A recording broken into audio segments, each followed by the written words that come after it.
يا حلوين، عاملين ايه؟ يا رب كلكم تكونوا بخير وسعاده. النهارده جايه لكم كده في مقطع سريع اوريكم الثلاث كاشات دول على الطبيعه، وكمان هتلاقوا فيه فيديو مفصل بكل اشكال الكاشات على الطبيعه. بس اللي لسه ما تابعناش يتابعنا بسرعه، كمان اللي لسه ما عملش لايك للفيديو ده يعمل لايك علشان تشوفوا كل الاشكال وعشان يوصل لكم كل جديد.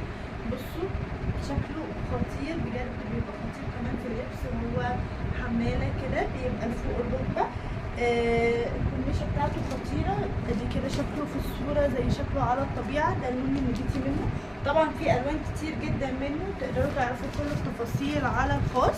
بسيب لكم لينك الاكونت في صندوق الوصف في اول تعليق مثبت. كمان يعني اللي لسه يعني اعملوا لنا منشن كده لبعض الناس، ابعتوا الفيديو دوت للناس علشان خاطر ان هي تشوف الاشكال. الخامات قطن، لكرة ناعمه وطريه ومش بتحسس خالص، يعني اللي عنده حساسيه هتبقى مناسبه ليه.